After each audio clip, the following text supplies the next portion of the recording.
আল্লাহ রাব্বুল আলামিন বলছেন وعلم آدم الأسماء كلها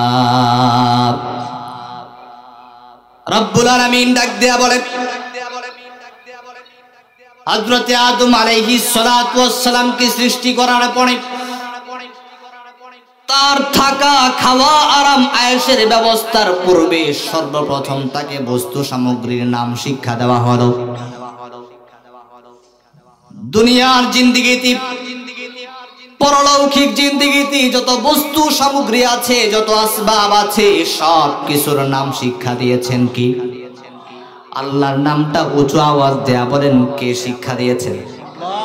আল্লাহ তাআলা জানালেন وعلم آدم الأسماء كلها রব্বুল আলামিন হযরত আদম আলাইহিস সালাতু ওয়াস সালামকে বস্তু সামগ্রীর নাম শিক্ষা দিয়া সুম্মা আরাদাহুম আলাল মালাইকা সমস্ত বস্তু সামগ্রীগুলো ফেরেশতাদের সামনে পেশ করলেন। ফেরেশতাদের সামনে পেশ করার পরে সমস্ত ফেরেশতাদেরকে সম্বোধন করে আল্লাহ রাব্বুল আলামিন জানালেন আম্বিউনি বিআসমাই হাউলা ইন কুনতুম সাদিকিন। আল্লাহু আকবার। আল্লাহ রাব্বুল আলামিন ডাক দেয়া বলেন, ও আমার ফেরেশতারা শুনো, আম্বিউনি বিআসমাই হাউলা ইন কুনতুম সাদিকিন। তোমরা যদি তোমাদের কথাই সত্যবাদী হয়ে থাকো তাহলে এই বস্তু সামগ্রীগুলির নাম একটা একটা করে বর্ণনা করে শোনাও। ফেরেশতারা ডাক দেয়া বলে, আল্লাহ আমরা তো এই বস্তু সামগ্রীগুলোর নাম জানি না, আমাদের জ্ঞান নাই। সুবহানাল্লাহ।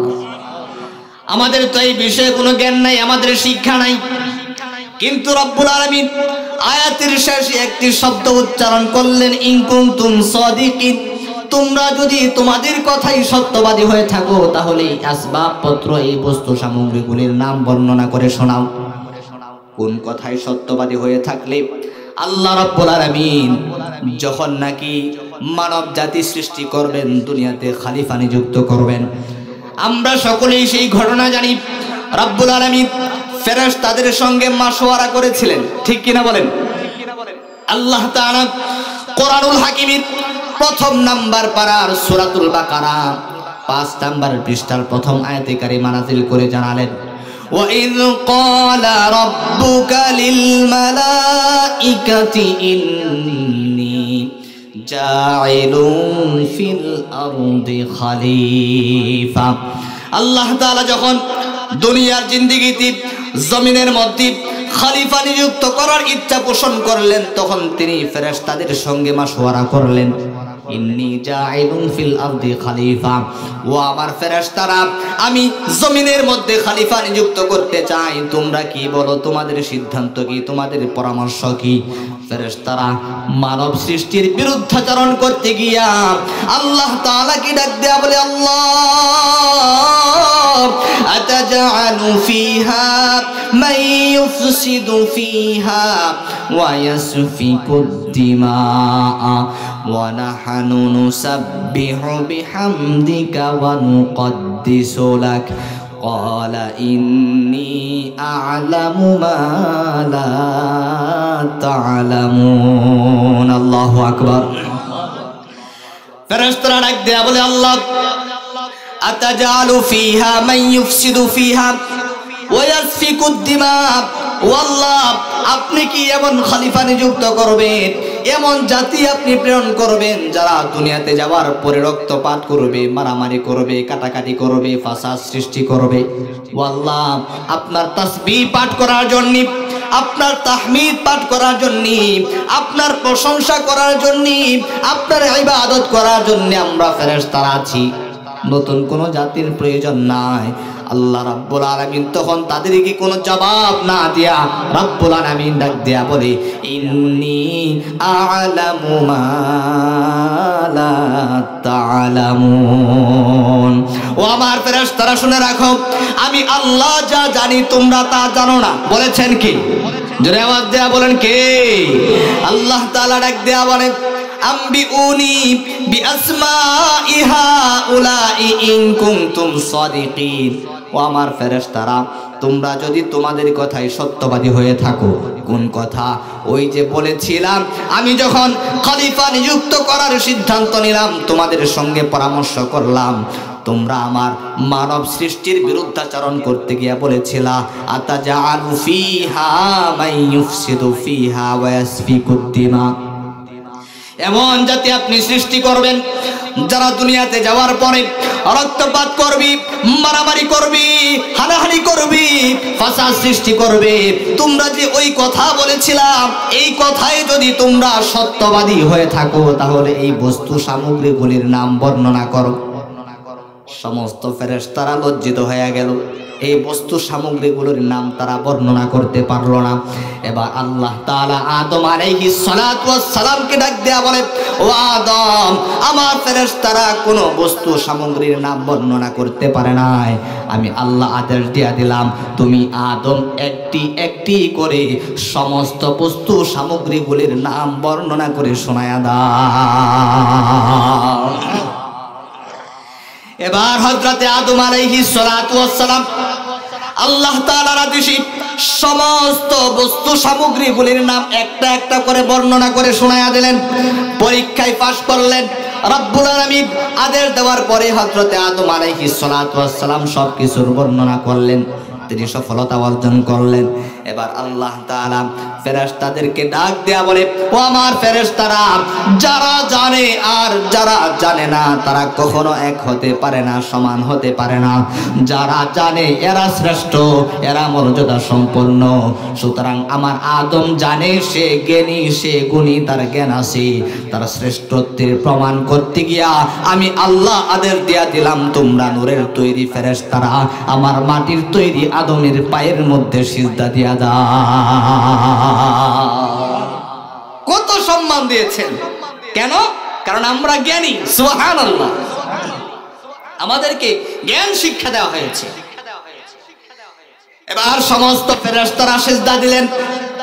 উসজুদু লি আদামা ফাসাজাদু ইল্লা ইবলিস। সমস্ত ফেরেশতারা সিজদা দিল, একজন সিজদা দিল না, সে হলো শয়তান। ঠিক কিনা বলেন? ঘটনা বলা উদ্দেশ্য না। সবাই সিজদা দিল, সিজদা দিয়া আদমের শ্রেষ্ঠত্বের প্রমাণ করলো। আদম জানে, আদম জ্ঞানী, আদমকে জ্ঞান শিক্ষা দেওয়া হয়েছে, যার কারণে তার শ্রেষ্ঠত্ব বেড়ে গেছে, তার মর্যাদা বেড়ে গেছে, তার সম্মান বেড়ে গেছে। এবার রব্বুল আলামিন হযরতে আদম আলাইহিস সালাতু ওয়াস সালামকে ডাক দেয়া বলেন, ও আদম, তোমাকে জ্ঞান শিক্ষা দেওয়া হয়েছে, এখন তোমার কাজ হলো, আমি আল্লাহ আদেশ দিয়া দিলাম, ইয়া আদম উসকুন আনতা ওয়া যাওজুকাল জান্নাতা ওয়া কুলা মিনহা রাগাদান হাইসু শি'তুমা। এবার হযরতে আদমকে ডাক দেয়া বলা হলো, ও আদম শোনো, আমি আল্লাহ জানায়া দিলাম, উসকুন আনতা ওয়া যাওজুকাল জান্নাত, তুমি এবং তোমার বিবি জান্নাতে বসবাস করো, যা মন চায় তা খাও, যেখান থেকে মন চায় তাই খাও। আল্লাহু আকবার। এতটুকু আলোচনা থেকে আমরা জানতে পারলাম হযরতে আদম আলাইহিস সালাতু ওয়াস সালাম কি জান্নাতি থাকা খাওয়ার সুব্যবস্থার পূর্বে সর্বপ্রথম তাকে জ্ঞান শিক্ষা দেওয়া হয়েছে। সুবহানাল্লাহ। আর এই জ্ঞান শিক্ষার মাধ্যমেই বনি আদমকে আল্লাহ তাআলা শ্রেষ্ঠত্বের আসনে বসিয়ে দিয়েছে। আমরা আশরাফুল মাখলুকাত হলাম কিসের ভিত্তিতে? জ্ঞানের মাধ্যমে। কিসের মাধ্যমে? জ্ঞানের মাধ্যমে। আল্লাহ তাআলা আমাদেরকে জ্ঞান শিক্ষা দিয়েছে। প্রিয় হাজরিন, হযরতে আদম আলাইহিস সালাতু ওয়াস সালাম পৃথিবীর সর্বপ্রথম মানব, তাকেও শ্রেষ্ঠত্ব দান করা হলো জ্ঞানের মাধ্যমে, শিক্ষার মাধ্যমে। আর সর্বশেষ নবী মুহাম্মদ সাল্লাল্লাহু আলাইহি ওয়াসাল্লাম, ওনার উপর যখন কোরআন নাযিল করা হয়, আমরা জানি সূরাতুল আলাক ওনার উপর নাজিল করা হয়েছে। সূরাতুল আলাকের 5টি আয়াত আল্লাহর হাবিবের উপর নাজিল করা হয়েছে। এর মধ্যে প্রথম যে আয়াতি কারিমা আল্লাহ নাজিল করেছেন, আল্লাহ তাআলা বলছেন ইকরা, নবীজি আপনি পড়েন। আল্লাহু আকবার। নবীজি আপনি পড়েন। কি পড়বেন? কোন বিষয়ের উপর পড়বেন? কোন সাহিত্যের উপরে পড়বেন? এবার আল্লাহ বলছেন ইকরা বিসমি রাব্বিকাল্লাযী খালাক খালাকাল ইনসানা মিন আলাক ইকরা ওয়া রাব্বুকাল আকরাম। চিৎকার মেরে বলুন আল্লাহু আকবার। আল্লাহ তাআলা ডাক দেয়া বলেন নবীজি ইকরা, আপনি পড়েন। কোন বিষয়ের উপর পড়বেন? কোন সাহিত্যের উপর পড়বেন? রব্বুল আলামিন এবার ডাক দেয়া বলেন বিইসমি রাব্বিকাল্লাযী খালাক, এমন বিষয়ের উপর পড়বেন, এমন বিষয়ের উপর পড়বেন যে বিষয়ের উপর পড়লে রবের পরিচয় পাওয়া যায়। সুবহানাল্লাহ। যদি আওয়াজ দেয়া বলেন না সুবহানাল্লাহ। এমন বিষয়ের উপর পড়বেন, আপনি আপনার প্রভুর নামে পড়বেন। এখন আপনাদের নিকট প্রশ্ন হলো, কোথায় পড়লে প্রভুর পরিচয় পাওয়া যায়? মাদ্রাসায় পড়লে নাকি স্কুলে পড়লে? যদি আওয়াজ দেয়া বলেন না, কোথায় পড়লে? মাদ্রাসায় পড়লে। এখানে দিন শিখানো হয়, কোরআন শিখানো হয়। যে কোরআন পড়লে কার পরিচয় পাওয়া যায়? যদি আওয়াজ দেয়া বলেন না, কার? আল্লাহর পরিচয় পাওয়া যায়। প্রিয় হাজরিন, এই জন্যই আজকে যারা পাগড়ি পাবে এরা কত সম্মানিত, কত মর্যাদা সম্পন্ন। আল্লাহ এদেরকে এত ইজ্জত দিয়েছেন, এত ইজ্জত দিয়েছেন। রাসূল সাল্লাল্লাহু আলাইহি ওয়াসাল্লাম এদের ব্যাপারে অসংখ্য হাদিস বর্ণনা করেছেন। সুবহানাল্লাহ। আল্লাহর হাবিব সাল্লাল্লাহু আলাইহি ওয়াসাল্লাম ডাক দেয়া বলেন রব্বুল আলামিন যারা কোরআন পড়বে, কোরআনের জ্ঞান অর্জন করবে, দ্বীনি ইলম অন্বেষণ করবে, আল্লাহ তাআলা তাদের এত মর্যাদা দিয়েছেন। যখন নাকি স্বামী স্ত্রী মিলন করে সন্তান যখন মায়ের গর্ভের মধ্যে চলে আসে, রাসূল সাল্লাল্লাহু আলাইহি ওয়াসাল্লাম ডাক দেয়া বলেন যখন নাকি কোনো একটা নবজাতক বাচ্চা তার মায়ের গর্ভের মধ্যে চলে আসে, তখন মা এবং বাবা রাত্রিবেলা শুয়ে শুয়ে পরামর্শ করতে থাকে, আমার যদি ছেলে হয় তাহলে এই নামটা রাখবো, বলে কি বলে না? আমার যদি মেয়ে হয় এই নামটা রাখবো, আমার যদি ছেলে হয়, আমি ইমাম সাহেবের সঙ্গে কথা দিয়েছি, ওনার সঙ্গে পরামর্শ করেছি, আমার ছেলেটাকে কোরআনের হাফেজ বানাবো। সুবহানাল্লাহ। যারা মা হয়েছেন, বাবা হয়েছেন, এরকম পরামর্শ করেন কি করেন না?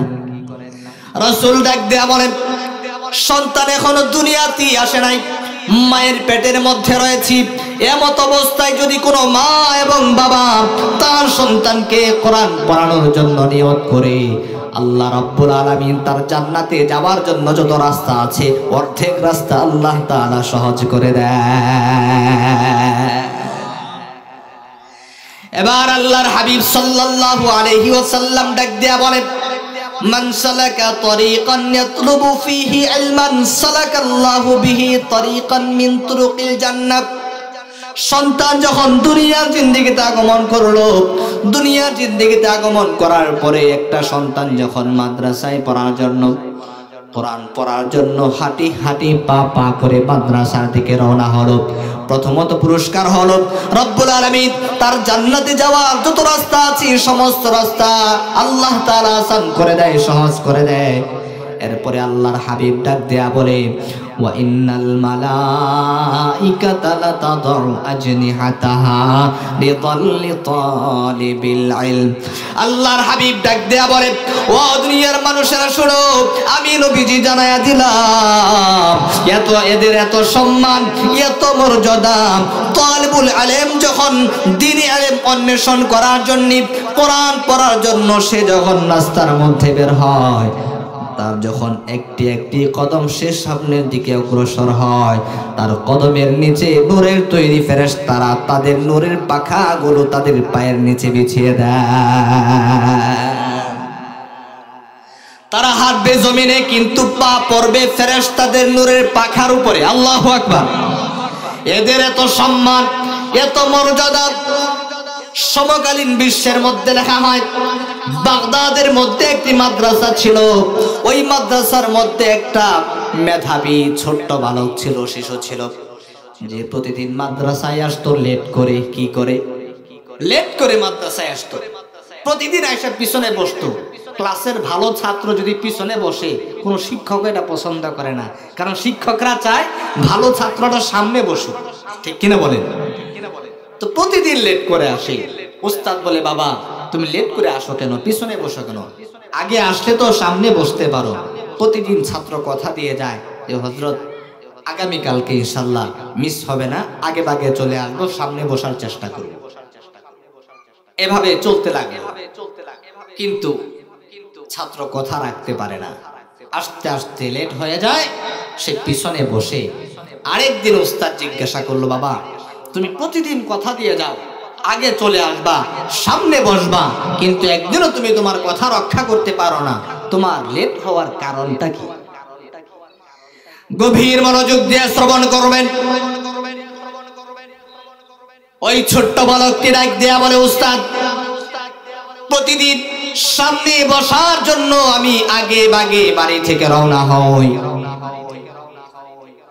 সামনে বসার চেষ্টা করি, কিন্তু আমি যখন বাড়ি থেকে বের হই, রাস্তার মধ্যে চলে আসি, মাদ্রাসায় আসার জন্য আমি যখন রাস্তার মধ্যে হাঁটি, আমি যখন মাটির মধ্যে কদম ফেলি, আমার প্রতিটা কদমের নিচে নিচে বিদ্যুৎ চমকায়। জোরে আওয়াজ দেয়া বলেন না সুবহানাল্লাহ।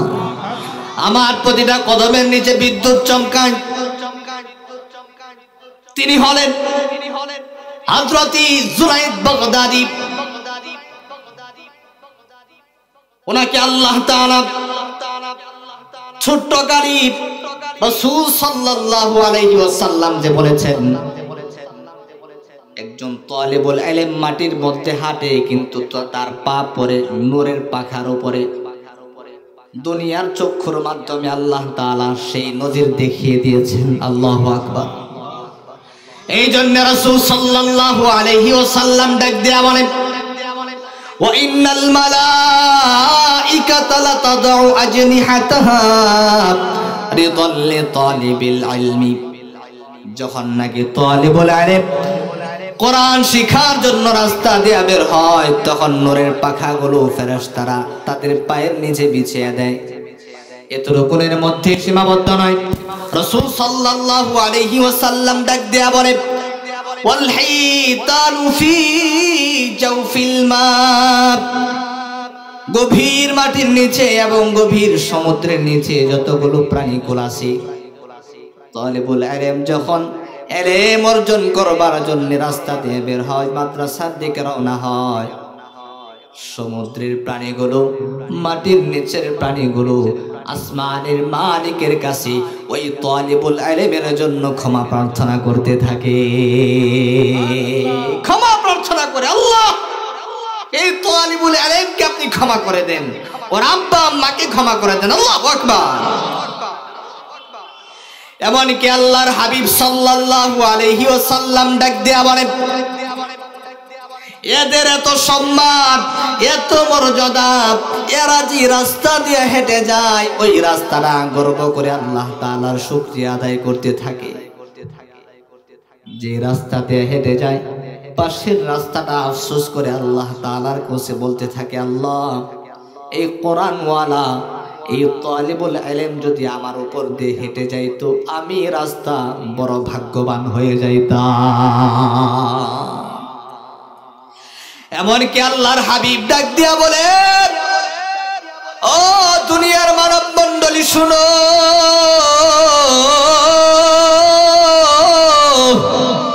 তালিবুল ইলম যদি কোনো গুরুস্থানের পাশ দিয়ে হেঁটে যায়, তাদের এত সম্মান, এত মর্যাদা।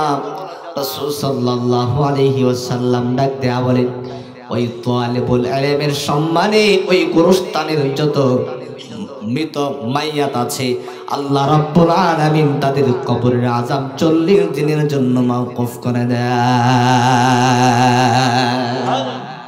এত মর্যাদা, এটা তো জাগতিক। এবার যখন কোন তালিবুল ইলম মাদ্রাসায় চলে গেল, মাদ্রাসায় যাওয়ার পরে ফরমের মধ্যে লেখালেখির কাজ সম্পূর্ণ করলো। আর সে যখন বিসমিল্লাহির রহমানির রহিম বলে বলা শুরু করলো, সে যখন বলতে লাগলো আলিফ বা তা সা জিম, প্রাথমিক শিক্ষা যখন সে অর্জন করলো, এই পড়াটা পড়ার সঙ্গে সঙ্গে এমত অবস্থায় যদি তার মা এবং তার বাবা দুইজনের একজন অথবা উভয়জন যদি কবর দেশের বাসিন্দা হয়ে থাকে, তালিবুল ইলম কোরআন পড়ার সঙ্গে সঙ্গে আল্লাহ রাব্বুল আলামিন তাদের মা বাবার কবরের আযাবগুলি মাফ করে দেয়। এত সম্মান, এত মর্যাদা। যে হাদিসে মুবারাকা তিলাওয়াত করেছি, আল্লাহর হাবিব মুহাম্মদুর রাসূলুল্লাহ সাল্লাল্লাহু আলাইহি ওয়াসাল্লাম ডাক দেয়া বলে, খায়রুকুম মান তাআল্লামাল কুরআনা ওয়া আল্লামা, তোমাদের মধ্যে সবচাইতে উত্তম শ্রেণীর মানুষ হলো তারা যারা কোরআন পড়ে এবং কোরআনকে পড়ায়। সুবহানাল্লাহ। তাদের এত মর্যাদা, এত মর্যাদা। আল্লাহ রাব্বুল আলামিন কোরআনুল হাকিমের সূরাতুল মুজাদালায় আয়াত নাজিল করে জানালেন, আল্লাহ রাব্বুল আলামিন ডাক দেয়া বলেন, ইয়ারফাইল্লাহুল্লাযীনা আমানু মিনকুম ওয়াল্লাযীনা উতুল ইলমা দারাজাত।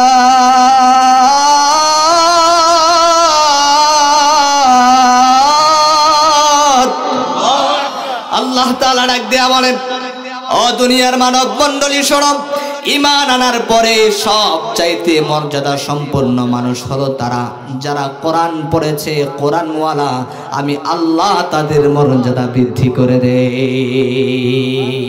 আল্লাহ সাল্লাল্লাহু আলাইহি ওয়াসাল্লাম ডাক দেয়া বলে, যারা কোরআনওয়ালা হবে, যারা তালিবুল ইলম হবে, কোরআনকে তাদের সিনার মধ্যে ধারণ করবে, আল্লাহ তাআলা তাদের মর্যাদা এত বাড়ায় দিবে, তাদেরকে আমার আল্লাহ এত পুরস্কার দেবে।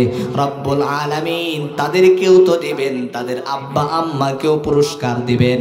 আল্লাহ তাআলা ডাক দেয়া বলে, আমার কোরআনওয়ালাকে আমি আল্লাহ কিভাবে পুরস্কার দিব, কিভাবে পুরস্কার দিলে ওরা সন্তুষ্ট হবে, কিভাবে দিলে তাদের হক আদায় হবে।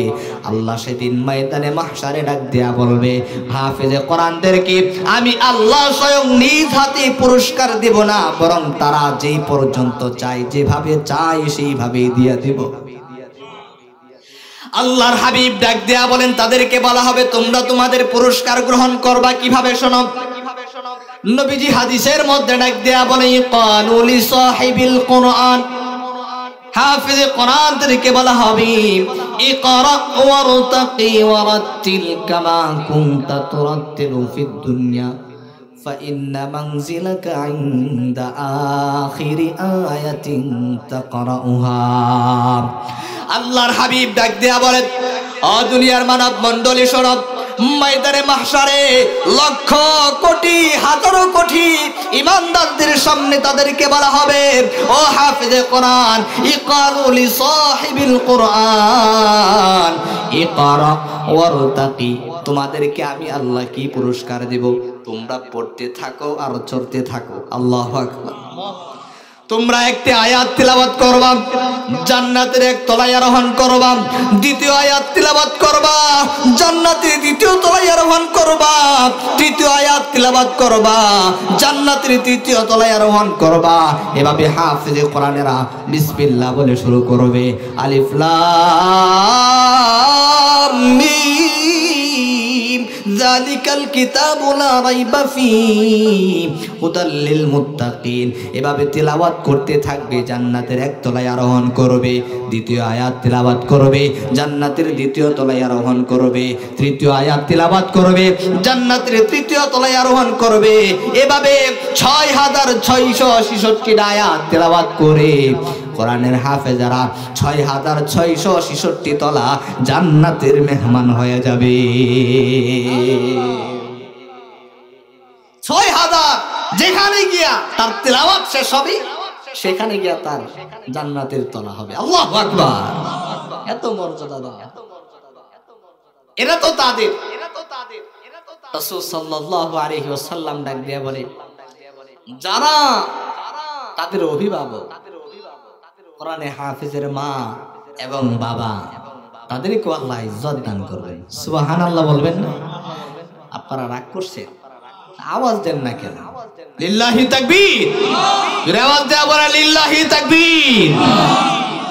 রাসূল ডাক দিয়া বলে, হাফেজ কোরআনের মা এবং বাবাকে এত সম্মানিত করা হবে, তাদের মাথার মধ্যে এমন দুইটা নূরের মুকুট পরানো হবে। রাসূল উদাহরণ দিতে গিয়া বলেন, ওই যে আসমানের মধ্যে সূর্য দেখা যায়, যে সূর্য উদিত হওয়ার পরে সারা পৃথিবীর অন্ধকার দূর হয়ে যায়, সারা পৃথিবী আলোকিত হয়ে যায়। এত লক্ষ কোটি মাইল দূরের সূর্য উদিত হওয়ার পরে যদি সারা পৃথিবীর অন্ধকার দূর হয়ে যেতে পারে, ওই আসমানের সূর্য যদি কারো ঘরের ভিতর চলে আসে, ওই ঘরটা যেরকম ভাবে উজ্জ্বল হবে, ময়দানে মাহশারে একজন হাফেজে কোরআনের মা এবং বাবা, তাদের মাথায় এমন দুইটা নূরের মুকুট পরানো হবে, আসমানের সূর্য ঘরের ভিতর চলে আসলে যেরকম আলোকিত হবে, এর চাইতে লাখ কোটি গুণ বেশি আলোকিত হয়ে যাবে। এই জন্য সন্তানদেরকে কোরআন পড়ানোর দরকার আছে না নেই? জোরে আওয়াজ দেয়া বলেন, আছে না নেই? বলতে পারেন, হুজুর তাহলে কি ছেলেদেরকে ডাক্তার বানাবো না, ইঞ্জিনিয়ার বানাবো না? অবশ্যই বানাবেন, কেন নয়?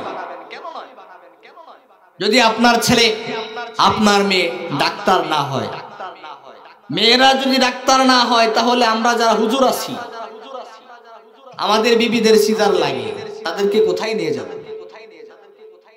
মেয়ে ডাক্তার হবে, ইঞ্জিনিয়ার হবে, পাইলট হবে, দরকার আছে, কিন্তু প্রাথমিক শিক্ষা কোরআনের দিতে হবে। কথা বলেন ঠিক কি না? আপনি সকালবেলা যদি পান্তা ভাত আর কাঁচা পেঁয়াজ কাঁচা মরিচ দিয়ে খান, দুপুরবেলা বিরিয়ানি খাইলেন, যখন ঢেউক আসবে কোনটার? যদি আওয়াজ দেয়া বলেন, ঘ্রাণ কোনটা? পেঁয়াজের। আপনার সন্তান স্কুলে পড়বে, ডাক্তার হবে, ইঞ্জিনিয়ার হবে, পাইলট হবে, এতে আমাদের কোনো আপত্তি নাই, কিন্তু প্রাথমিক শিক্ষা থেকে কোরআন ঢুকায় দেন, এই ছেলে ডাক্তার হবে, ইঞ্জিনিয়ার হবে, পাইলট হবে, কোনোদিন নাস্তিক হবে না। কথা বলেন ঠিক কিনা? এই সন্তান কোনোদিন আব্বা আম্মাকে বৃদ্ধাশ্রমে রাখবে না। তার ভেতরে প্রাথমিক শিক্ষা কি দিতে হবে বলেন? কোরআন ঢুকায় দেন প্রাথমিক শিক্ষা। আমরা জেনারেল শিক্ষার বিরুদ্ধে না, যদি জেনারেল শিক্ষার বিরুদ্ধেই হইতাম, তাহলে আমাদের এই মাদ্রাসাগুলোতে ক্লাস 8 পর্যন্ত জেনারেল পড়াইতাম না। কথা বলেন ঠিক কি না? সুতরাং রাষ্ট্রের কাছে আবেদন থাকবে, দরখাস্ত থাকবে, আমরা যেরকম ভাবে আমাদের দ্বীনি বিদ্যাপীঠগুলোতে জেনারেল পড়াই, 8ম শ্রেণী পর্যন্ত পড়াই, আপনারাও আপনাদের স্কুলে, কলেজে, ভার্সিটিতে কোরআন শিক্ষাকে বাধ্যতামূলক করে দেন এবং 100 মার্কে পরীক্ষার ব্যবস্থা করে দেন। জোরে আওয়াজ দিয়ে বলেন ঠিক কিনা? বিগত দিনে ইসলাম শিক্ষাকে উঠিয়ে দেওয়া হয়েছে। কিভাবে? ইসলাম শিক্ষার পরীক্ষাটা স্থগিত করে দেওয়া হয়েছে। এখন আপনাদের নিকট প্রশ্ন, আমাদের ছেলে মেয়েরা তো এমনিতেই পড়ে না, এর মধ্যে যারা স্কুলে কলেজে পড়ে এরা ইসলাম শিক্ষাটা পড়েই না, আর যদি পরীক্ষাটাই বাদ দিয়ে দেওয়া হয় তাহলে তো এটা জীবনেও পড়বে না। কথা বলেন ঠিক কিনা? বৃহৎ পরিকল্পনা ছিল। আল্লাহ আমার রাষ্ট্রকে এবং মুসলমানদের ঈমানকে হেফাজত করুন, সকলে বলি আমিন। প্রিয় হাজরিন, রাসূল সাল্লাল্লাহু আলাইহি ওয়াসাল্লাম ডাক দিয়ে বলে, ময়দানে মাহশারে একজন হাফেজ কোরআনের এত সম্মান দেওয়া হবে, এত ইজ্জত দেওয়া হবে। রাসূল সাল্লাল্লাহু আলাইহি ওয়াসাল্লাম তো আরো বলেন যে সেদিন হাফেজে কোরআনেরা, উলামায়ে কেরামেরা যখন দলবল সহ জান্নাতের দিকে রওনা হবে, আপনার মতো আমার মতো সাধারণ শ্রেণীর মানুষেরা সেদিন হাফেজে কোরআনের সামনে গিয়ে এভাবে বাধা হয়ে দাঁড়াবে, বলবো আব্দুল্লাহ, আব্দুল জব্বার, আব্দুল করিম, তুমি মাদ্রাসাতুস সাহাবায় পড়েছিলা, তোমাদের মাদ্রাসায় আমার আর্থিক সচ্ছলতা ছিল না, টাকা পয়সা ছিল না, কিন্তু মাহফিলের সময় বিভিন্ন প্রয়োজনে আমি শ্রম দিয়েছিলাম, তোমাদের খেদমত করেছিলাম। এমনও মানুষ বলবে তুমি ওযু করতেছিলা, আমি ওযুর পানিটা এগিয়ে দিয়েছিলাম। আজকের এই দিনে বিপদে পড়ে গেছি, তুমি জান্নাতি হয়ে যাচ্ছ, আমরা জাহান্নামী, আমাদের জন্য একটু সুপারিশের ব্যবস্থা করে দাও। আল্লাহু আকবার। তখন হাফিজে কোরআনেরা বলবে, আল্লাহ তোমার এই গোলাম, তোমার এই বান্দা আজকে খোঁটা দিচ্ছে তোমার কোরআনের খেদমত করে, সুতরাং এই বেইজ্জতি আমার না, বরং তোমার ইজ্জতে লাগে, তোমার কোরআনের ইজ্জতে লাগে। রব্বুল আলামিন ডাক দেয়া বলবে, সে শুধু হাফেজে কোরআনের পানি আগায়া দেওয়ার কারণে, জুতাটা ঠিক করে দেওয়ার কারণে আমি আল্লাহকে ক্ষমা করে দিলাম। এত সম্মান। এই জন্য আল্লাহর হাবিব সাল্লাল্লাহু আলাইহি ওয়াসাল্লাম অন্য হাদিসের মধ্যে বলেন, কুন আলিমান, তুমি আলেম হয়ে যাও, আও মুতাআল্লিমান, অথবা ছাত্র হয়ে যাও, আও মুআইনান, অথবা তুমি সাহায্যকারী হয়ে যাও, আও মুহিব্বা। এক নাম্বার হলো আলেম হয়ে যাও। আলেম হতে পারলা না, বয়স হয়ে গেছে, তখন মাদ্রাসা অ্যাভেলেবেল ছিল না, পড়ার এখন কোনো বয়স নাই, যেহেতু এখন যে সময় আছো এই সময় আলেমের ছাত্র হয়ে যাও। ছাত্র হতে পারবা না, সেই সুযোগ নাই। রাসূল ডাক দেয়া বলে, তোমার জন্য 3 নাম্বার অপশন হলো আও মুআইনান, হাফেজে কোরআন, আলেমদের সাহায্যকারী হয়ে যাও। পরামর্শ দিয়া, শ্রম দিয়া, মেহনত করে, টাকা পয়সা দিয়া, যেভাবেই পারো তাদের সাহায্যকারী হয়ে যাও।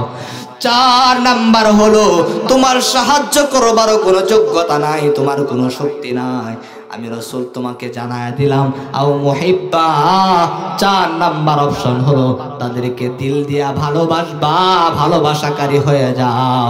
ওয়ালা তাকুন খামিসা, 4 নাম্বার পর্যন্তই সিরিয়াল আছে, 5 নাম্বারটা হয় না, তাদের বিরুদ্ধাচরণ করিও না।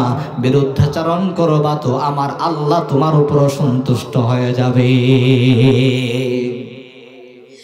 এই জন্য একটা ছেলেকে হাফেজ বানানোর নিয়ত করতে পারি তো ইনশাআল্লাহ? হাত দুইটা দেখান। আল্লাহ তাআলা সকলকে হাফেজ কোরআনের মা বাবা হওয়ার তৌফিক দান করে, সকলে বলে আমিন।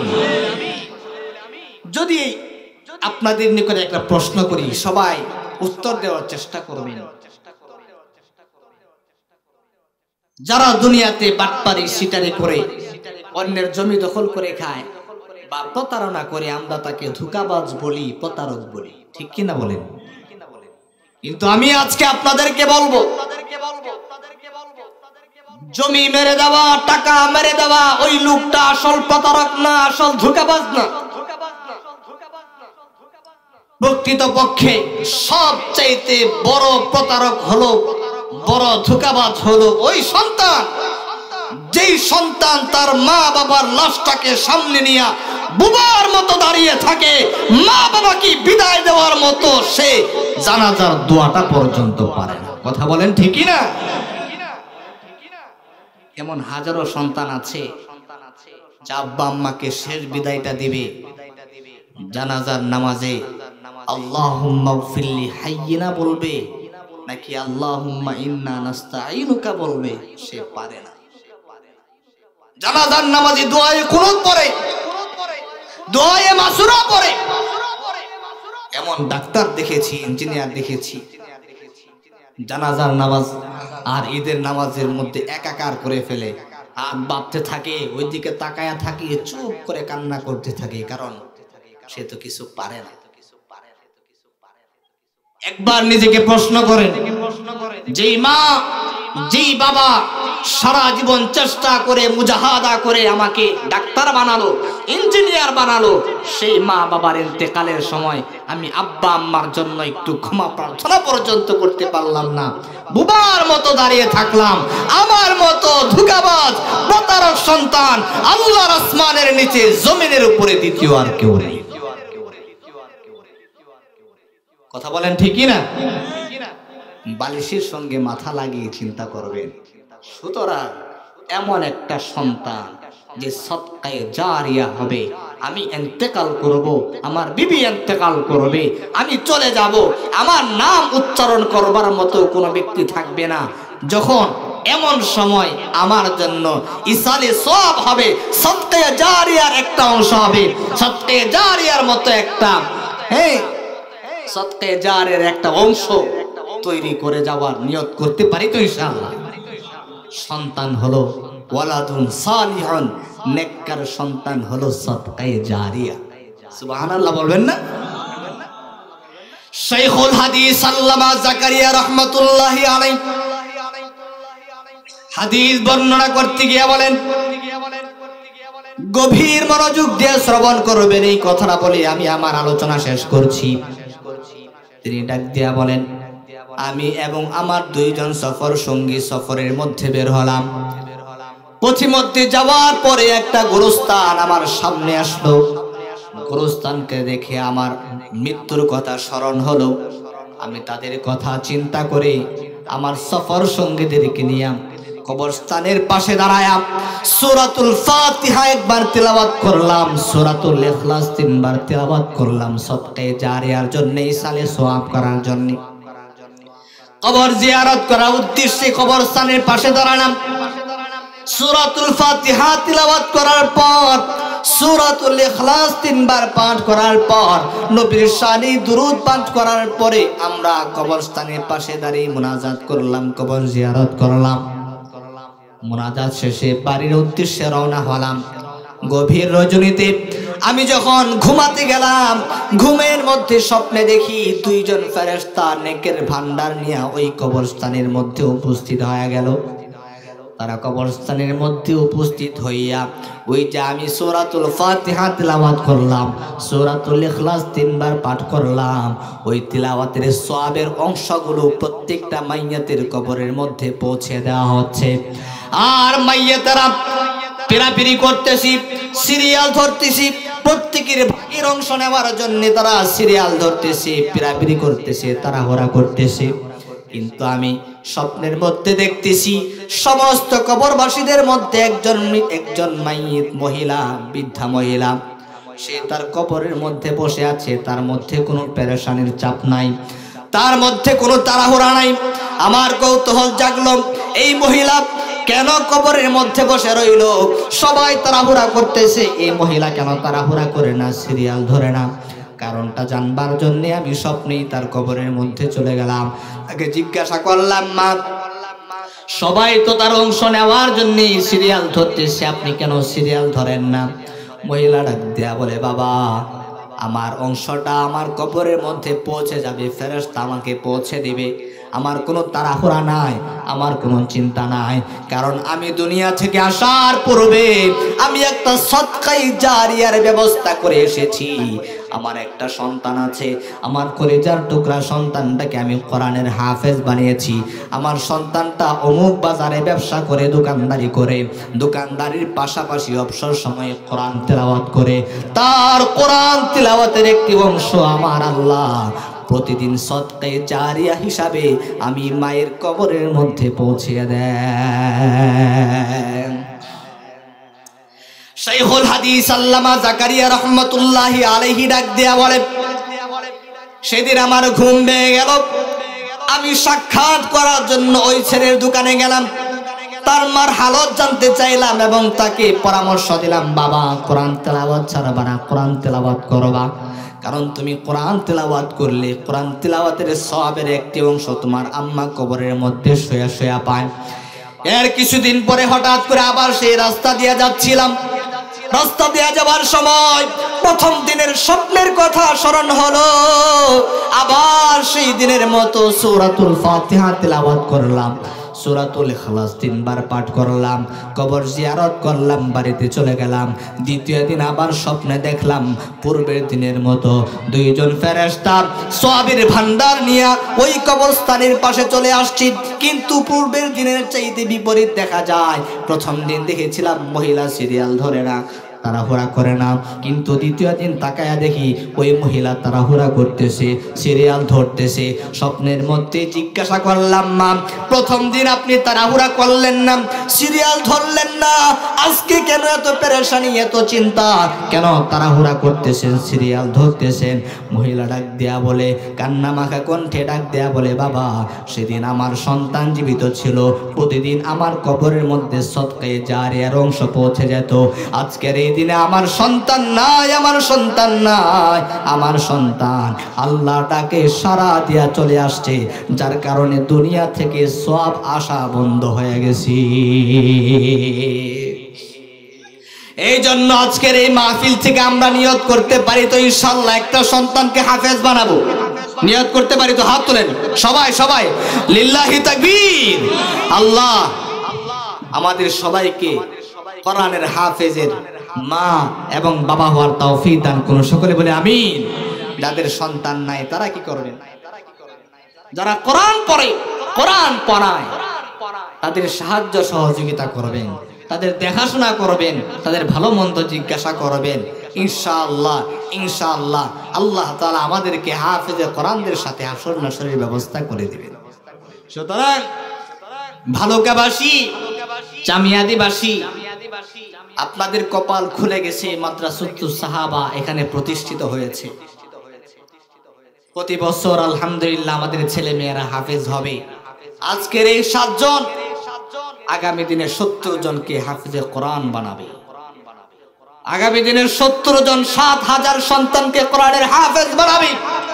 এই যে সদকায়ে জারিয়া শুরু হলো, কিয়ামত পর্যন্ত এর দ্বারা অব্যাহত থাকবে ইনশাআল্লাহ। মাদ্রাসার পাশে থাকবো তো ইনশাআল্লাহ। আল্লাহ আমাদের সকলকে কবুল করুন। সকলে বলে আমিন। যতটুকু আলোচনা করেছি প্রথমে আমাকে, অতঃপর আপনাদের সকলকে বুঝে এর উপর আমল করার তৌফিক দান করুন। সকলে বলে আমিন। ঢাকা মাহফিল সুস্থ সমাজ গড়ার বিপ্লবী চেতনায়।